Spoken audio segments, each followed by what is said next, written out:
Jadi lah Sarah lagi kembali lagi Sarah itu membicarakan itu detail. Jadi ya makanya kenapa orang mati yang lahir langsung meninggal itu nggak wajib disolati. Alasannya di fikih ya lucu. Karena dikatakan sholat mayit di mana-mana mayit itu sabakohu hayatun. Di mana-mana namanya mati itu terdahului oleh hidup. Nah ini nggak pernah hidup langsung mati. Jadi fikih itu yang kadang lucu. Ya gitu aja alasannya. Kamu nyolati apa? Mayit. Kenapa kok mayit? Ya mayit itu namanya mayit. Orang mati. Orang mati. Orang mati artinya pernah hidup. Ya itu Sarah. Jadi ketika matan hanya cerita wasiktu alladzi lam yastahila, enggak pernah nangis, lam yusalla alaih. Sarah bilang mergo ora tau urip.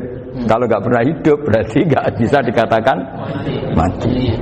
Kayak sampean miskin itu kan enggak bisa dikatakan bangkrut. Ya, ya miskin aja gitu loh. Kan gitu ya. Karena nggak pernah kaya. Kayak Mas Nafis nggak bisa dikatakan, oh itu Qurannya lupa gimana? Nggak pernah hafal. Jadi yang dikatakan lupa itu pernah hafal. Nggak lupa nggak apa, Gus Qurannya lupa, gaya nggak pernah hafal kok bilang apa? Lupa gitu. Nggak boleh Pak Wafa bilang saya ini bangkrut apa? Nggak pernah kaya kok bangkrut. Jadi semua itu ada aturannya itu. Nah itu Sarah, lagi-lagi Sarah. Jadi bahkan banyak yang syarhun ala syarhin. Jadi kayak kitab takrib itu disarai Fathul Qorib. Jadi Fathul Qorib itu sudah Sarah. Disarai lagi Bajuri. Nah, itu termasuk cerita itu ya. Cerita-cerita. Bismillahirrahmanirrahim. Ya, wa yakunu qad umma dzukira daf'atan wahidatan la fi daf'ataini. Islam tujad al hayat al mustaqira inda daf'atis saniyah. Amma idza wujidat al hayat al mustaqira daf'as saniyah fayakhilu al masbuhu aidan. Fasartu wujudul hayat al mustaqira fi ibtida'il waqti akhir marrah. Wa makharu dzalika inda tulil fasli wa illa fala rafa'a sikina wa ada fawran aw alqaha liqawniyaka latan wa akhadha ghairuha fawran aw saqatat minhu wa akhadha ghairu halan aw qallaba wa qata abiyama bagi hal al masbuh. Jadi ini masalah Sarah. Sarah itu sudah detail. Misalnya gini, kamu motong ayam. Motong ayam harus sekaligus shred jadi. Jangan sampai nyuwun sewu dua kali. Jangan-jangan misalnya gini, ayam tak potong pas ke kiri separuh. Ya, ke kiri separuh apa hulkumnya. Pak Arifin datang, Assalamualaikum Gus Pak, waalaikumsalam, terus santai jagungan dulu. Jagungan sampai besoknya itu enggak meneruskan. Bareng-bareng malah salam, ingat lagi loh ayam saya ini. Ketika saya meneruskan ini, potensi ayam ini sudah mati atau sudah hidup yang ini masih mazhab Syafi'i loh ya. Atau sudah hidup yang sudah tidak normal. Artinya apa? Penyembelian kedua yang mengeksekusi tadi sebenarnya mengeksekusi barang mati. Yang penyembelian pertama tidak bisa dikatakan penyembelian karena tidak sampai mati. Penyembelian kedua berstatus setengah mati. Nah, kalau seperti itu maka haram. Nah, kecuali itu dilakukan secara fauron. Fauron dicontohkan nyembelih ternyata pesunya kedul terus ngambil yang lain, tapi fauron langsung atau terjatuh ngambil langsung. Ya itu boleh karena ditoleransi. Tapi kalau kalam ajnabi kata tadi omongan Pak Arifin. Sebuti Pak Arifin, alhamdulillah sehat. Jaminan mau rawuh. Dari ayamnya asem mana? Ini harus sebar. Ini orang ngapur betul. Jadi, lah itu Sarah. Bicara sampai detail itu Sarah. Jadi ada sekian kemungkinan. Jadi ya, jadi termasuk yang diandaikan apa? Nah, hayat mustaqirah itu batasnya yakunu maha ibsorun bi ikhtiyarin wa nutkun bi ikhtiyarin wa harakatun ikhtiyariyah. Hayat mustaqirah itu kalau dia betok-betok itu ya karena karepnya. Maksudnya gini, gamane cara roh pitik wedok engkek yo cek karepe dhewe. Cara dia melihat peso itu karepe ya masih lari. Jadi misalnya ada ayam. Ayam kita sembelih baru luka sedikit. Belum sampai andaikan dibiarin ya mungkin suatu saat sembuh, luka. Terus melihat kamu lari ketakutan karena kamu dianggap gladiator, killer lah. Nah itu berarti punya hayat mustaqirah. Tapi sudah kalau kamu sembelih karek ngeriwit, roh kowe serawedi,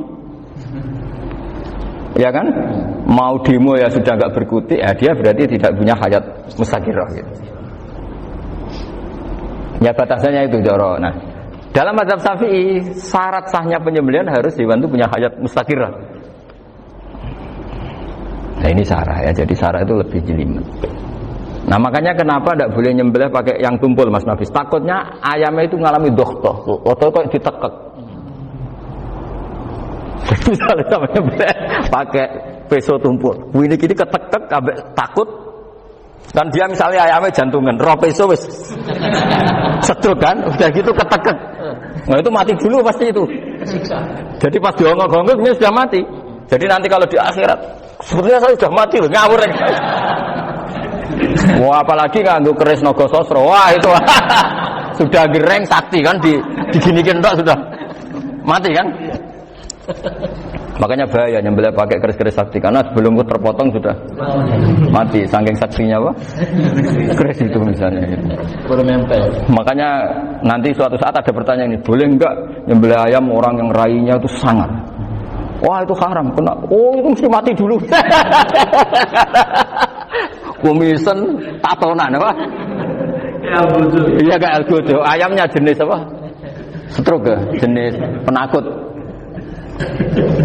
Pas mau disembelih tidak mati. Jadi hati-hati ya nyembelih ayam. Jadi kalau orang kampung Pak Arifin ya, orang kampung mudin kampung. Mungkin kalau orang kota sudah nyuwun sewu enggak peduli. Kalau orang kampung itu apa itu Pak Arifin? Kalau nyembelih jago itu sampai apa itu? Ilatnya dikeluarin dulu. Oh iya. Apa ini? Iya karena takutnya katanya beberapa yang kaget itu telek apa? Ketelan. Iya ketelan ya. Itu ya ada kearifan gitu, tapi ya terlalu ya menyiksa ayam. Tapi memang potensi katanya Pak Arif. Katanya yang ahli-ahli itu ya. Jadi kalau dia jago ya mau disembelih, saking takutnya itu. Kalau orang Jawa kalau takut kan yang ngelek itu ya. Orang Jawa loh ya. Itu kalau orang takut kan kadang apa kayak. Nah ayam itu nak ketakut. Kadang ininya terus apa? Lidahnya masuk. Akhirnya pas disembelih ini nggak kena. Nah, makanya terus banyak mudin yang punya ikhtiar tadi. Pernah lihat Bapak yang ayam jago itu? Ilatnya di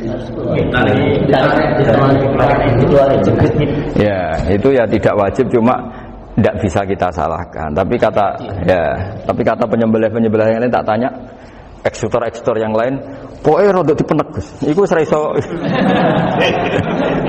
Saya belum pernah nyembelih ayam karena ini kan selain nggak profesi saya juga nggak mentolonan saya.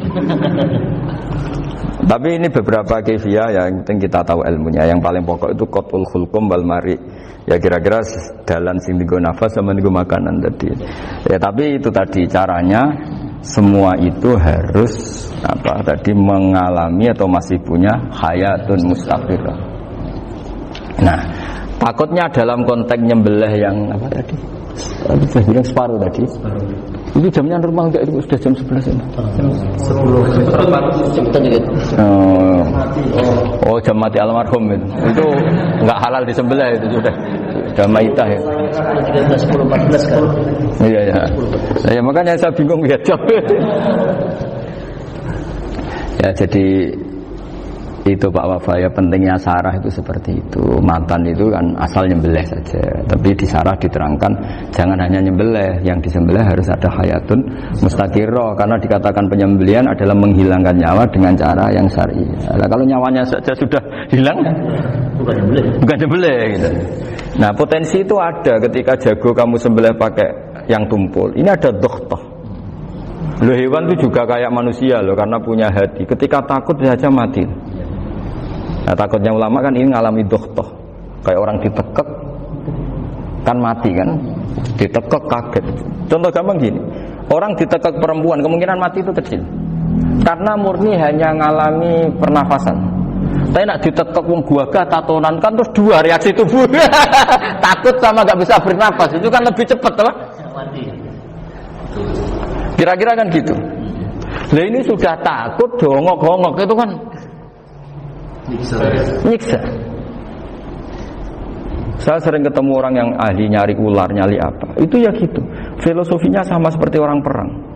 Harus bikin takut. Iku kewan Gus nak disuwentak, iku teleleken, jare teleleken iku apa Pak Anda bicara bahasa Batawi ini. Orang kaget terus terpaku itu.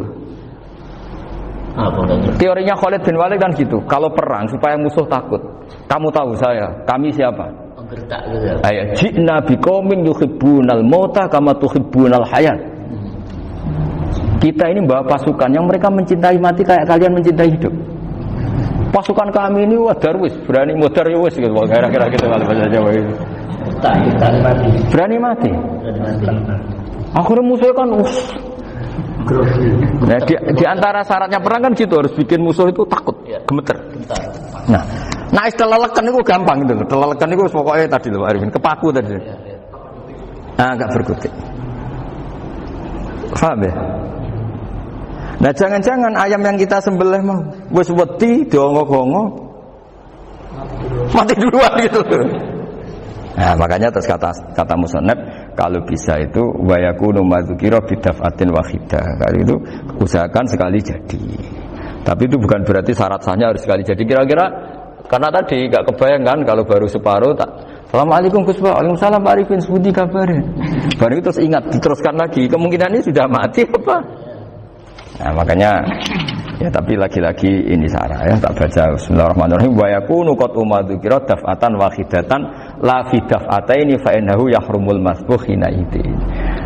Kalau dua kali, tapi dua kali maksudnya yang satu kali ini mengakibatkan kematian. Dikatakan penyembelian belum sempurna, dikatakan hidup toh nanti pasti mati, berarti tidak mengalami hayatun mustaqirrah.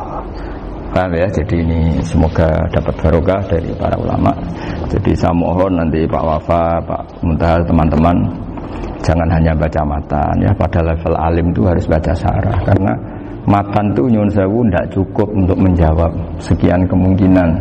Nah syarah itu sono fardul masalah. Ya Pak Arifin ya mengandekan masalah meskipun belum terjadi ya pengandaian sehingga nanti kalau terjadi kalau militer itu apa? A, B ya? Alternatif gimana? Kalau strategi itu kalau ada sekian A, B, C. Kalau A gagal B sudah siap. Oh militer. Jadi kalau masuk surga pintu satu gak bisa itu kedua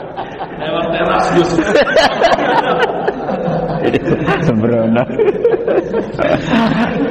Bagi Al-Fatihah. Bismillahirrahmanirrahim.